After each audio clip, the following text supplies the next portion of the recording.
Sa chapter 20 ng verse 20, madilim-dilim pa ng unang araw ng Sanlinggo, pumunta si Maria Magdalena sa libingan. So after siguro ng pamamahinga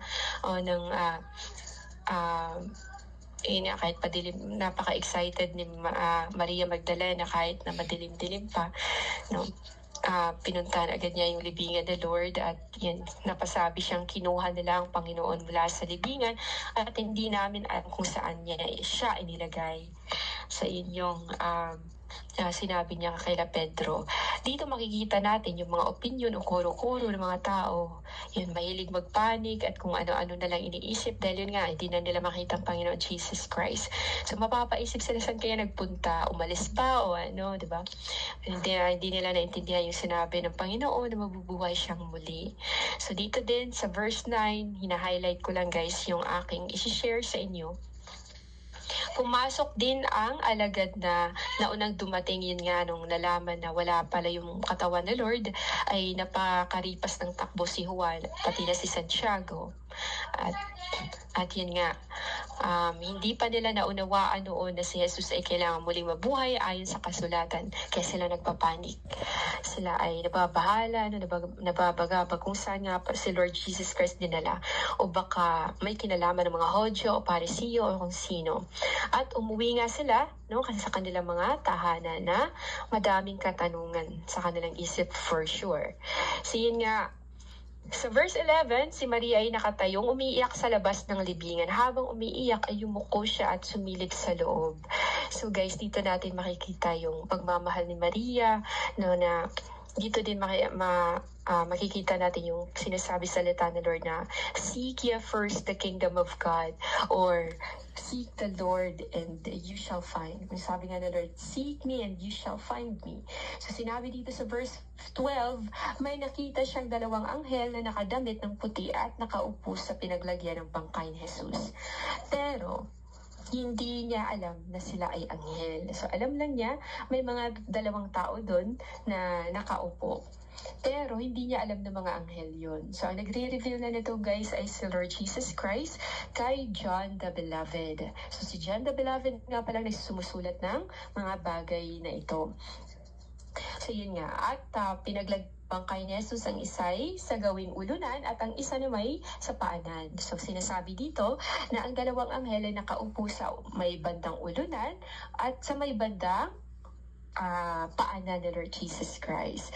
Dito natin makikita guys yung great reverence ng mga anghel kay Lord Jesus Christ at yung pagiging Alpha and the Omega, the beginning and the end, the first and the last, the Lord Jesus Christ. At kung paano ang Panginoon Jesus Christ na nakaupo sa trono doon sa langit guys, na may mga anghel din no, sa kanyang paahan, sa kanyang ulunan na nag-worship, ay ganoon din nung siya ay namatay, no, doon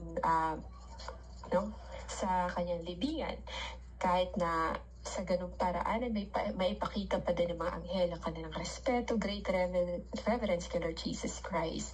So talagang every word talaga dito guys ay may meaning sa salita ng Lord Jesus Christ.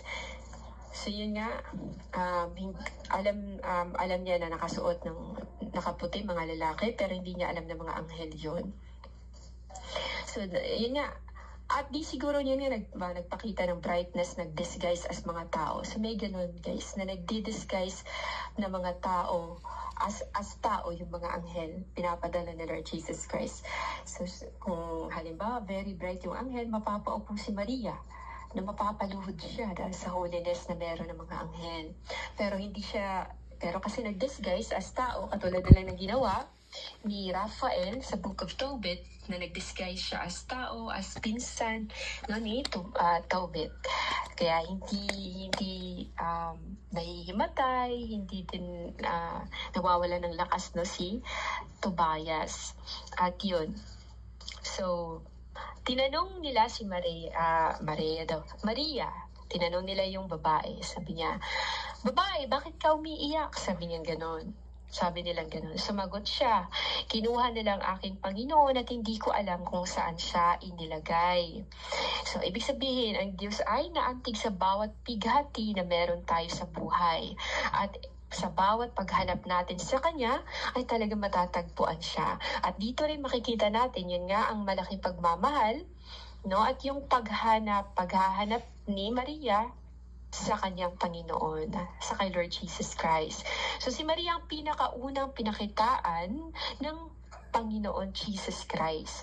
No, kasi nakita niya ang Diyos, talagang personal. Siya yung pinakauna naka-encounter kasi siya yung may malaking pagmamahal.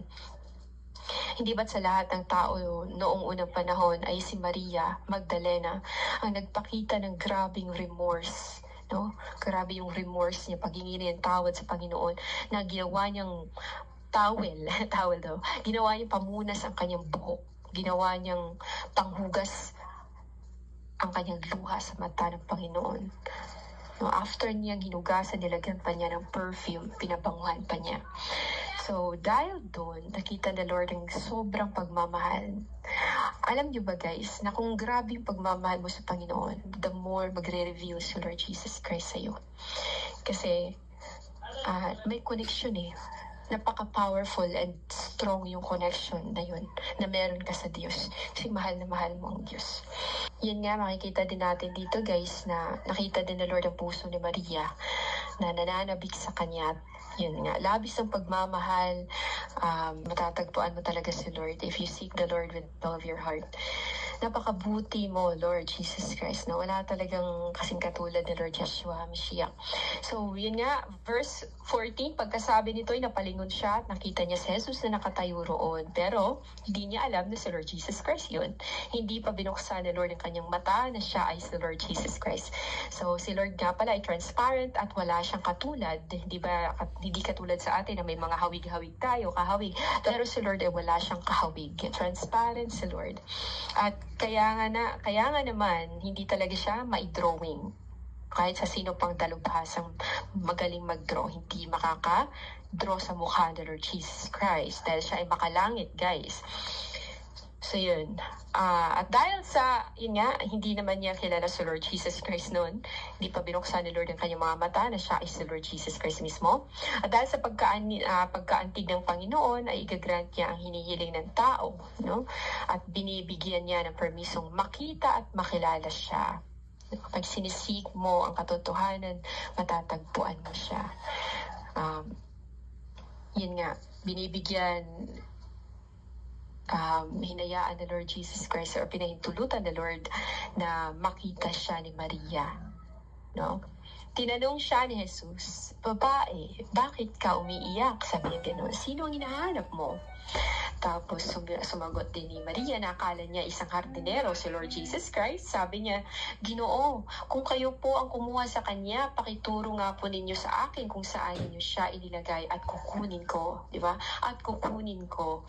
So dito, natutuwa si Lord Jesus Christ, nagagalak ang kanyang puso, pero hindi niya ito pinakita kay Maria. Tapos, nung time na talagang natutuwa si Lord Jesus Christ sa puso ni Maria, tinawag niya si Maria sa kanyang pangalan.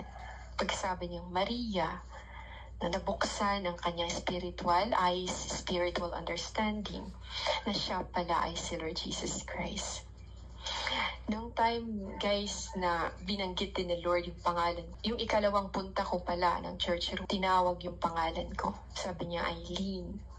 Simula doon, madami na akong nararanasan ng mga supernatural. Parang nabuksan yung spiritual understanding na hindi na katulad dati mag-isip. Tapos mas madami pang na-experience sa supernatural. Kakaiba. Kaya ganito din nangyayari kay Maria. Kapag tinawag ka ni Lord Jesus Christ, ibig sabihin, binubuksan ni Lord ang lahat ng kanyang gustong ipamana sa'yo. Ang lahat ng meron siya ay gusto niya ipamana sa'yo. No, ang lahat ng meron ng Panginoon Jesus Christ kapag tinawag ka. Nung panahon na yun na binanggit yung pangalan ko, doon ako talagang parang na-mesmerize ako. Parang na-surprise ako. Ang ganda ng boses na yun. Na parang gano'n. Nagsasalita lang pero parang umaawit. Parang gano'n. Parang hindi mo siya marinig sa mga normal na tao. So yun, pagkabanggit ng pangalan ng Maria, nabuksan yung spiritual eyes niya. Nakita niya si Lord. So ito yung gusto kong iparating na hindi lahat ng nagiging Kristiyano ay talagang nakakakita. May mga batang tupa pa. Kasi kadalasan talaga, baby. Kadalasan ng mga Kristiyano, baby Christian. Kahit matagal na silang Kristiyano, baby pa din. Mga ganun. At malugaw pa din pinapakain ng kanilang mga church leaders. Binibaby pa din sila. Kaya dito sa atin, dito natuto tayo na ayaw ng Lord na palagi ka na lang baby, palagi ka na lang lugaw. Gusto ng Lord na mabuksan din yung spiritual eyes mo at open ka din sa spiritual na mga bagay. Na very open ka. Kaya kapag nag-walk in the spirit, na talagang nag-sink in ka o talagang na-immerse ka sa spiritual life, talagang you are a very powerful sword na Lord Jesus Christ dito sa mundo. Gagamitin at gagamitin ka na Lord. At walang kahit na sino talagang haharang kapag ikaw ay kikilos na. Nung gagamitin ka na Lord Jesus Christ, sasamahan. So dito makikita natin na ang pagkatawag ng Panginoon ay may dalawang benepisyo. Na dito sa verse 16, pagkatawag niya kay Maria, may dalawang benepisyo. Makikita natin, yun, nabubuksan ng spiritual things, mga spiritual eyes, spiritual feelings, lahat ng about sa spiritual, nakikita mga bagay na kahit kailan hindi pa nakikita, hindi mo pa nakita sa buong buhay mo. At nakakaramdam ka ng supernatural na kahit kailan hindi mo pa naramdaman kahit na sinong mga alagad o kung sino pang mga nagpe-preach sa'yo o kahit sinong tao. Yun nga, at naiintindihan mo yung salita ni Lord in a very simplest way. Hindi ka pinapahirapan. Hindi ka nagkakaroon ng confusion. Hindi ka yung tipong hindi na kailangan pang mapaisip ka, no? Pag ganun ang tao, very simple ang lahat sa kanya. In a very simplest way, no, magagawa mo yung mga bagay na imposible sa mata ng iba. Gustong iparating sa atin ni Lord Jesus Christ din talaga, no, na may power ka kapag may Lord Jesus Christ ka.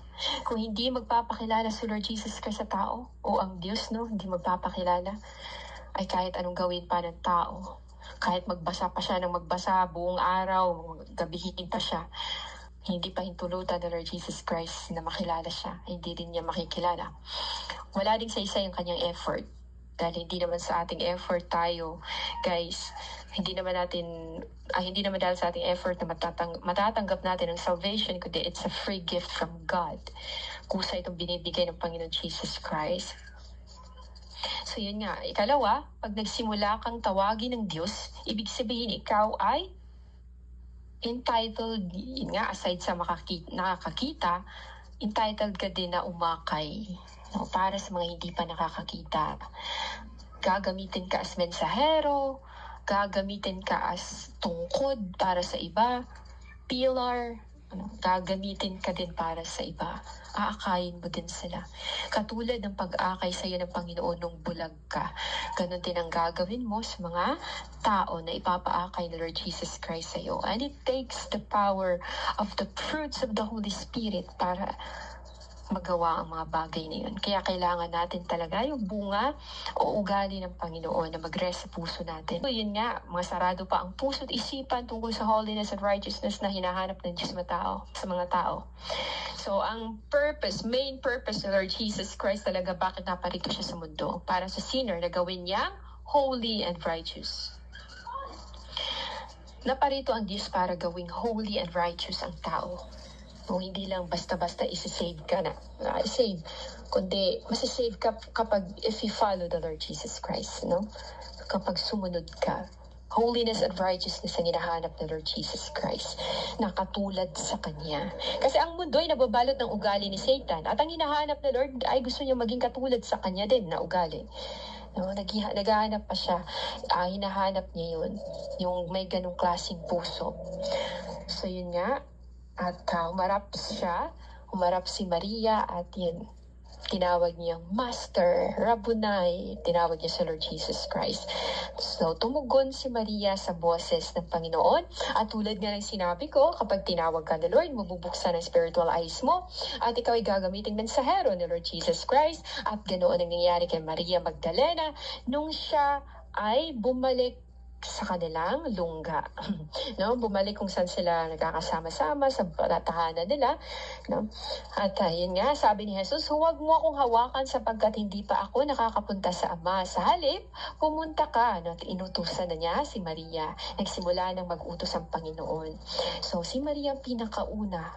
Kung nakikita ninyo guys, babae ang pinakaunang inutusan ng Lord para ibahagi kung anong nakikita niya. Hindi lang dahil babae ka, makasalanan ang babae. Talaga no, yung ibang religion may ganun eh. Babae makasalanan yan. Kaya hindi pwede yan mag-preach. Pero hindi niyo alam si Maria Magdalena, from being prostitute, binago ang kanyang buhay. Nakikitaan siya ng Lord ng may sobrang laki ng pagmamahal. No? At inutusan siya na sabihin kung ano nakita niya. No? Pumunta ka sa aking mga kapatid at sabihin mo sa kanila na aakyat ako sa aking ama at inyong ama, aking ama at inyong ama, sa aking Diyos at inyong Diyos. Sabi yung ganon. Kung ano meron sa Lord Jesus Christ, meron ka din. Kung saan sa Lord, dun ka din, di ba? Kaya't si Maria Magdalena ay pumunta sa mga alagad at ibinalita sa kanila. So, magandang balita. Yung salita ni Lord. Yung tinatawag ang Bible na magandang balita. Nakita ko ang Panginoon at sinabi rin niya sa kanila ang mga sinabi sa kanya ni Jesus. Walang labis, walang kulang. Ito po ay nasa verse 18 ng chapter 20 ng the book of John. So ito na ang mga ito na nga, ginamit na ni Lord si Maria as mensahero para pa sa iba pang mga kapatiran niya. Kasi nga walang naiintindihan at sarado pa, kaya di agad nila pinaniwalaan ang nakikita ni Maria. Yun nga na nakita ni Maria si Lord Jesus Christ. Gusto nila makita muna nila bago nila masabing totoo nga sinabi ni Maria. Ganun, di ba? Mostly ang mga tao, to see is to believe. Patay po ang paniniwala na yan. Kapag to see is to believe ka, walang isa-isa yung paniniwala mo. Kasi kaya nga tinawag siyang faith, kasi naniniwala ka sa mga bagay na hindi nakikita that will last for all eternity. At kung anong pinaniniwalaan mo that will last for all eternity, ganun din ang mangyayari sa kaluluwa mo. So yun nga, nagpakita nga si Jesus sa kanyang mga alagad kasi hindi nila pinaniwalaan si Maria. Talaga, nagpakita, ganito, ganyan. Kunwari, nagpakita sa iyo, tapos sa amin, hindi. May mga ganong klaseng tao, guys. Kahit mga Kristiyano, sasabihin, maiinggit sila dahil ikaw pinakitaan. Bakit kami hindi? Diba? Bakit kami nung nagpunta kami ng wala naman. Pero nung si Maria pumunta, nakita niya dalawang anghel. Nakita niyo guys. So nakita ni Lord kasi ang malaking pagmamahal ni Maria. No, nakitaan niya si Maria ng may malaking pagmamahal. So yun nga, kinagabihan ng araw din iyon, na unang araw ng linggo. Nakasara ang mga pinto ng bahay na kinaroroonan ng mga alagad dahil sa takot nila sa mga Hodyo. Hindi po sila malayang nakakapag-praise the Lord Jesus Christ sa labas po ng kanilang lungga dahil takot po sila sa mga Hodyo. Dahil wala pang lakas ng loob, dahil hindi pa nananahanan ang Espiritu Santo na magbibigay ng lakas sa kanila. Tumayo siya, ayun nga, dumating si Jesus at tumayo siya sa kalagitnaan nila at sinabi, ito yung sinasabi, 2 or 3 gathering in the Lord Jesus Christ's name, the Lord is in the midst of us. So kahit nasa Japan ka man, Philippines, Butuan, Laguna, Cavite, Bicol, kahit saan ka man, pero si Lord nasa gitna siya, guys. It may look like na parang malayo tayo sa isa't isa, but in the spirit, no, tayo po ay nasa iisang lungga. At the Lord Jesus Christ din is in the midst of us. It may look like na ang layo natin na nasa iba't ibang parte tayo ng mundo, ng panig ng Pilipinas. Pero sa spirit, ay nagsasama-sama tayo, guys. Nagkakasama-sama. And the Lord Jesus Christ is in the midst of us. So sabi ni Lord Jesus Christ, sumain niyo ang kapayapaan. Sabi niya, shalom, peace be with you. Sabi niya gano'n, shalom sa inyong lahat. Yung boses talaga ng Diyos ay may power, di ba? Kada salita niya agad-agad talagang nangyayari. Nararamdaman agad ng mga apostoles yung peace na yon, kada salita ng Lord. Kaya napaka-importante na huwag tayong magmura, huwag tayong magsumpa, gamitin natin sa tama ang salita. Kapag alam mo na ang value ng pananalita, then kapag magsasalita ka, lalong-lalo na kung maganda, mabuti, nakakatulong, ay mangyayari po yun. Pagkasabi nito ay pinakita niya ang kanyang mga kamay at ang kanyang tagiliran. Tuwang-tuwa ang mga alagad na makita nila ang Panginoon. Muling sinabi ni Jesus, sumain niyo ang kapayapaan. Di ba? Sumain niyo ang kapayapaan. Kahit binubugbog ka o ano mga ginagawa ng mga tao sa iyong paligid, pero sumain niyo ang kapayapaan. Ikaw pa din ay mapayapa. Payapa pa din ang puso mo. Hindi ka nakakaramdam na gustong magwala. Kasi nga ang kapayapaan na hindi maibigay ng mundo ay nasa sayo mula sa Panginoon Jesus Christ. Kung paanong isinugo ako ng Ama, isinusugo ko rin kayo. Pagkatapos, sila'y hiningahan niya at sinabi, tanggapin ninyo ang Espiritu Santo.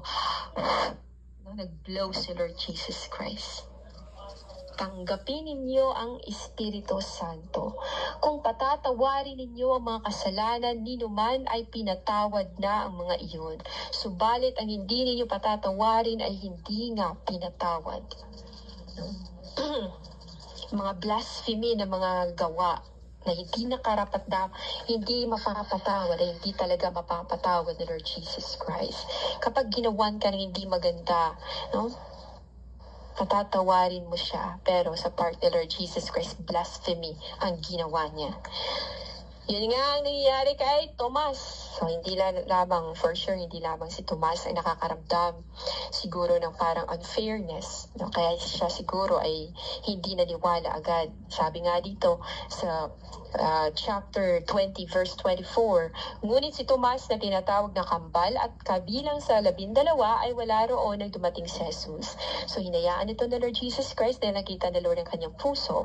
So hindi, sabi niya, yun nga, kaya't sinabi sa kanya ng ibang mga alagad, nakita namin ang Panginoon, sumagot si Tomas, hindi ako maniniwala hanggat hindi ko nakikita ang mga butas ng mga pako sa kanyang mga kamay at hanggat hindi ko nailalagay ang aking daliri sa mga iyon at nahahawakan ang kanyang tagiliran. So for sure, umiral yung pride. Umiral yung pride ni Tomas. At dahil doon guys, marahil si Tomas ay nakaramdam ng unfairness. Bakit kaya sila, pag andito ako, hindi naman nagpapakita sa Lord. Pag wala ako, bakit siya nagpakita?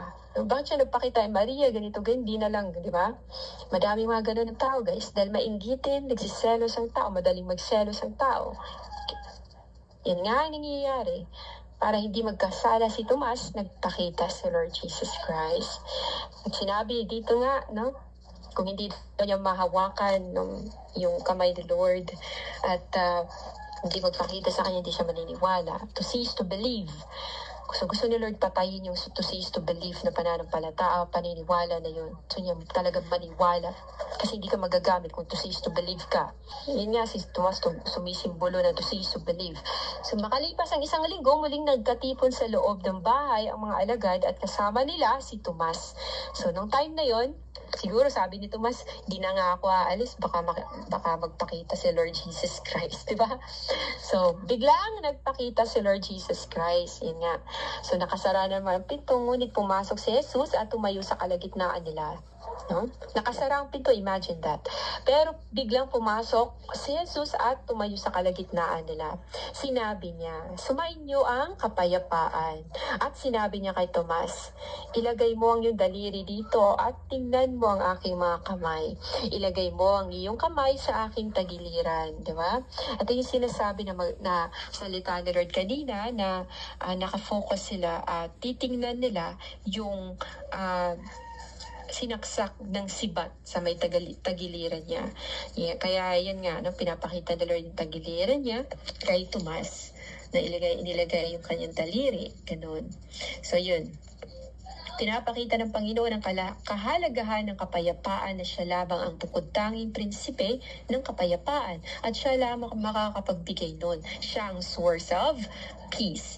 Kaya magkakaroon ng peace of mind ng tao kung may Lord Jesus Christ siyang taga-comfort. Kasi yun nga, no, pag halimbawa madami tayong problema, magko-comfort to ng Holy Spirit, which is the Lord Jesus Christ. So ang magkakaroon lamang ng kapayapaan, yun nga, ay yung may tunay na pag-ibig para sa Diyos o may Lord Jesus Christ sa puso. So dadako tayo sa verse 29. Dito nga pala sa verse 3, sinasabi sa kanila ni Simon Pedro, nung time na nagpakita sa Lord Jesus Christ. Ito yung ikatlong pagpapakita ng Lord Jesus Christ sa kanyang mga alagad bago siya pupuntang langit ay sa mga apostoles niya. At yun yung nagpakita siya sa tabi ng lawa ng Tiberias. At sinabi nga ni Simon Pedro, na mangingisda daw siya. Sabi niya, mangingisda ako. Tapos sinabi naman ng iba pang mga apostoles, sasama kami. Yun. At yun nga, umalis nga sila at sumakay sa isang bangka. Magdamag silang naisda, subalit wala silang nahuli. So dito guys, pinapakita sa atin ni Lord Jesus Christ na kapag mangingisda ka lang hindi kasama ang Diyos, hindi tumatawag sa Diyos, o sa lahat ng lakad mo, hindi mo hinayaan sa Lord na manguna, ay walang saysay lahat ng pangingisda, lakad mo, plano mo, desisyon, walang saysay yun kung wala si Lord. Nagiging may sense lang, no, ang lahat dito sa mundo kapag may Lord Jesus Christ. May saysay ang lahat kung may Lord Jesus Christ. So dito pinapakita na ni Lord na siya ang lahat. Kung wala siya, wala ka din. Galing ka lang sa lupa, yun nga. Isang galing sa wala. Dahil kahit anong exert ng effort na makahuli ng isda, sila Pedro, no? Sila Pedro, kahit gaano sipag nila na manghuli ng isda, exert much effort, kung hindi naman pahintulutan at ibibless ni Lord Jesus Christ ang kanilang mga lakad ng pangingisda, ay wala din siyang magagawa, hindi makakahuli. So, nagiging walang saysay yung kanilang pangingisda. So, hindi sa kagustuhan at effort ng tao na makahuli ng isda, o yun nga na, mapagtagumpayan ng isang bagay o magawa yung isang bagay na yun kung wala si Lord Jesus Christ. So, hindi din sa atin talagang effort o lakas, no? O makatagpo ng taong gustong ipaligtas sa atin ni Lord Jesus Christ, hindi din po sa ating sariling lakas, kundi ito ay gift ng Panginoon. Nanguna po si Lord. Gawa po ito na Lord Jesus Christ. Ipinapakita dito yung pagkawalang alam pa ni Pedro. Yung makalimutin, hindi niya inalintahan ng tawag ng Panginoon. Hindi niya alintahan kung anong maaaring mangyari sa kanya sa pangingisda. May makukuha ba siya o wala, o madidisgrasya ba, etc.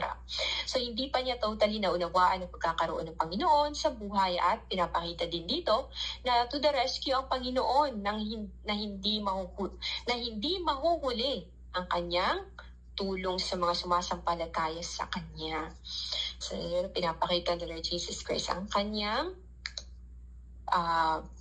pag-aaruga, yung care niya, no, pagmamahal. Sabi ni Lord, nang mag-uumaga na, tumayo si Jesus sa pampang, ngunit siya hindi nila nakilala. Ito na naman. No, hindi nila nakilala ang Panginoon Jesus Christ. Kasi nga si Lord ay transparent, guys. Wala talagang katulad si Lord. Mga anak, mayroon ba kayong huli? Wala po, sagot nila. Sabi ni Lord, ihulog ninyo ang lambat sa gawing kanan ng bangka at makakahuli kayo. So every time may evangelism, laging tinatanong si Lord, Lord, may gusto ka po bang ipapaligtas dito? Dalhin niyo po ang aking paa, ang aming mga paa sa gusto niyo pong iligtas. And we're so blessed, guys, kasi palagi talagang nagle-lead si Lord Jesus Christ, no, sa group natin sa evangelism. Wala talagang taong na hindi maliligtas. Talagang meron talaga si Lord Jesus Christ na ipapalapit, na may tatanggap talaga sa Kanya. So yun dito. Ang Diyos kasi, yun nga, ang Diyos kasi ang future. Yun yung sinabi ko kanina, at nakakalam sa kung sino at kung sino ang gusto niyang iligtas at kung saang parte ng mundo, sa anong lugar, di ba? Alam ni Lord yun. Kaya kung wala ang Diyos, wala ding mapapala ang tao. Maghihirap lang siya. At walang saysay yung paghihirap niya. I-lead ng kaaway, pwede siyang i-lead ng kaaway. Kung wala siyang guidance from the Lord, i-lead siya sa maling tao, maling lingkod, o di kaya maling lugar, no? Maling tao na ikakapahamak niya. So, yun yung pangit kung wala si Lord. So, inihulog nga nila ang lambat, sumunod naman sila, at nang hilain nila ito ay hindi nila makaya sa dami ng huli. Pero kahit sobrang dami ng kanilang nahuli, guys, ay hindi pa din talaga nasira ang lambat. No? So, sabi, nung nakita nila na milagro, ay, ang Panginoon yun! Sabi ang ganun.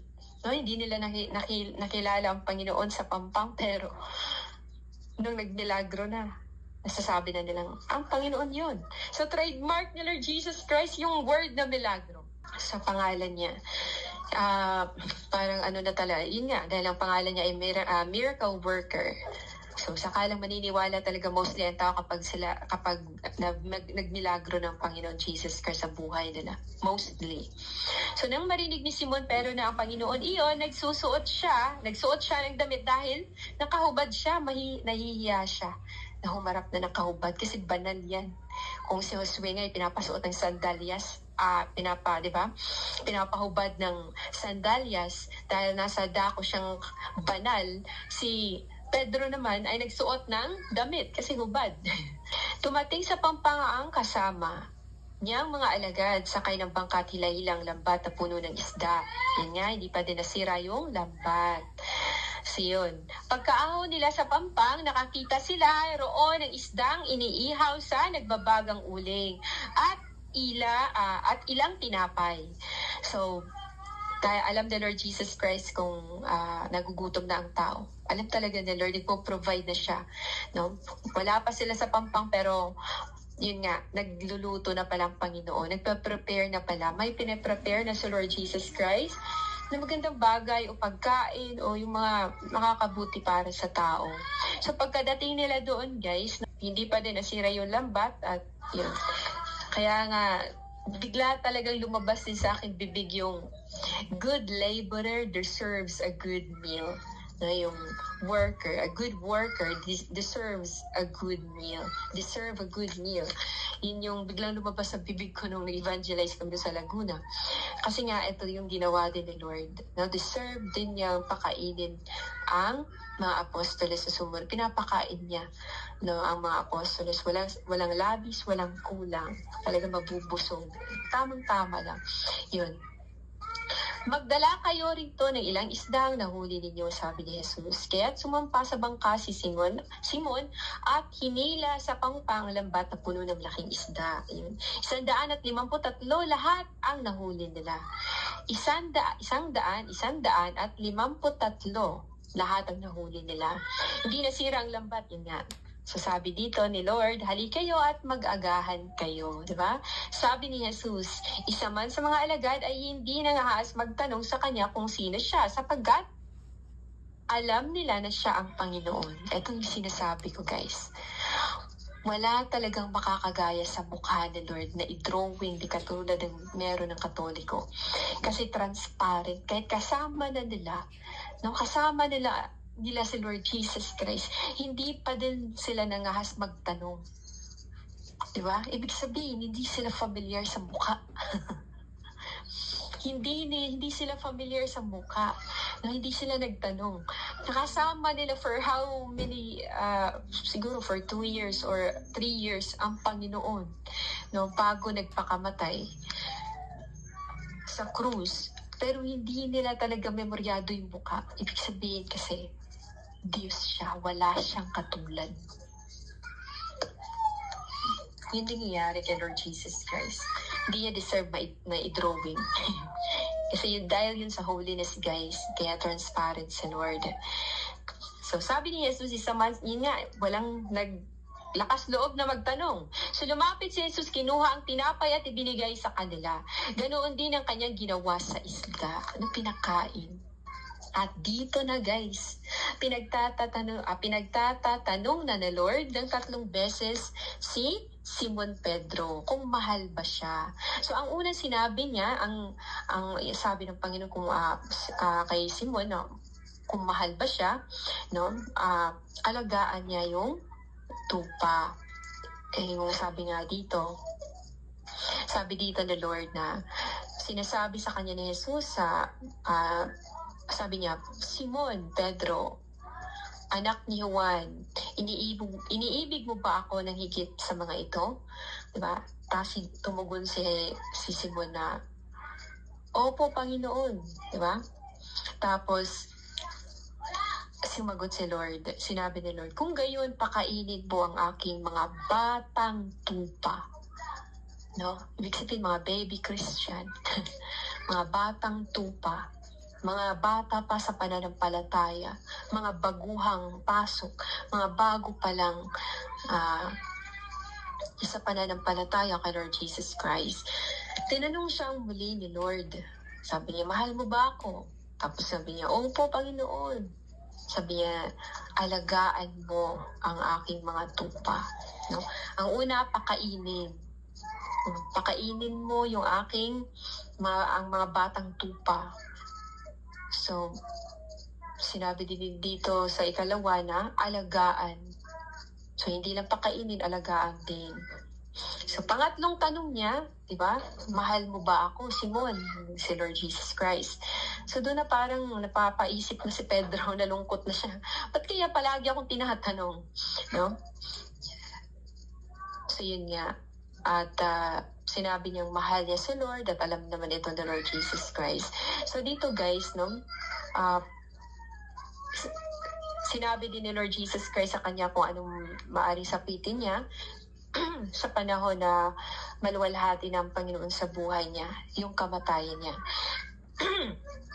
So gusto ng Panginoon na kung paano niya iniibig ang mga apostoles, binihisa, tinuturuan, pinapakain at tinutulungan, at kung paano nagtiis ang Diyos, ay ganoon din ang gusto ng Diyos na gawin ni Pedro sa mga batang tupa na marahil mga iba pang kasamahan na apostoles na bata pa sa pananampalataya na hindi pa talaga lumalago sa spiritual, na gusto ni Lord na turuan ni Pedro. Siguro nakitaan ni Pedro na ni Lord na si Pedro ay parang gagawin niyang leader sa group siguro or what. Gano'n na pinapaalaga niya. Nakikita din siguro ni Lord yung puso ni Pedro. So yun nga, pati yung mga disciples na bago pa lang yung pagsunod kay Lord Jesus Christ. So yung yun nga, gusto ng Lord na alagaan, no? Mangyayari lamang na mapagtagumpayan yung pag-alaga, pagtitiis, guys, kung may bunga ka ng banal na Espiritu ng Lord. So, dito nga, sinasabi na gusto ng Lord na magtiis, no? Katulad ng pagtitiis ng Lord Jesus Christ sa atin, pagtiis hanggang sa kamatayan. Nung nagtiis si Lord Jesus Christ, ganoon din ang gusto niya na gawin natin sa ating kapwa. At mga hindi pa lumalago sa spiritual, yun yung gusto ni Lord na akayin. At kahit nalalago na sila sa spiritual, ay magiging magandang halimbawa pa din ang gusto ni Lord para sa mga alagad o lingkod na pinili niya. Katulad kay Pedro at sa iba pa. So, ang salitang sumunod, no, diba kasi sinabihan ni Pedro, sinabihan ni Lord Jesus Christ si Pedro na sumunod ka sa akin, ay nangangahulugang gayahin ang yapak ng Panginoon na hindi lilingon sa kaliwa o sa kanan. No? Yun yung gusto ng Lord Jesus Christ na huwag lumingon. Dito na naman tayo sa verse 25. No?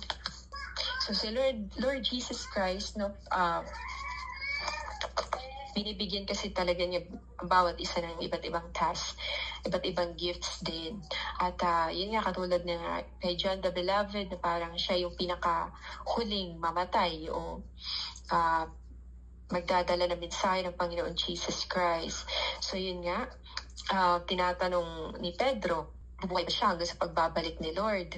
Kung imagine kung mabubuhay si John the Beloved, ay napakatanda na guys kung buhay pa hanggang ngayon. No? Pero walang imposible talaga kay Lord Jesus Christ dahil kung may Holy Spirit ka, malakas ka pa din kahit sa sobrang tanda mo na. So yun nga guys, sa verse 25, marami pang ginawa si Lord Jesus Christ pa din na kung isusulat daw sa palagay ko, hindi magkakasya kahit sa buong daigdig ang mga aklat na may susulat. So mapapasa din po natin dito sa unang mga Hari 8 verse 27, ngunit katotohanan bang tatahan ng Diyos sa lupa? Narito sa langit ng mga langit ay hindi ka magkasya. Gaano pa sa bahay na ito na aking itinayo? So ibig sabihin guys, no, tulad din sinabi dito sa verse 25 ng chapter 21, no? The book of John, sinabi dito na at marami pang ginawa si Jesus na kung isusulat, lahat sa palagay ko hindi magkakasya kahit sa buong daigdig ang mga aklat na imaisusulat. So katulad lang din yan nung nasa unang mga Hari 8 verse 27 na ngunit katotohanan bang tatahan ang Diyos sa lupa? Narito, sa langit at sa langit ng mga langit ay hindi ka magkasya. Ibig sabihin, heaven nga, hindi nga mapupuno ng kanyang presensya ang langit, no? Paano na lang kaya yung literal na simbahan? Ibig sabihin sa Lord ay nasa langit at nasa lupa kahit saan siya. No? Siya ay everlasting God na hindi dapat minamaliit at hindi dapat siya iniinsulto.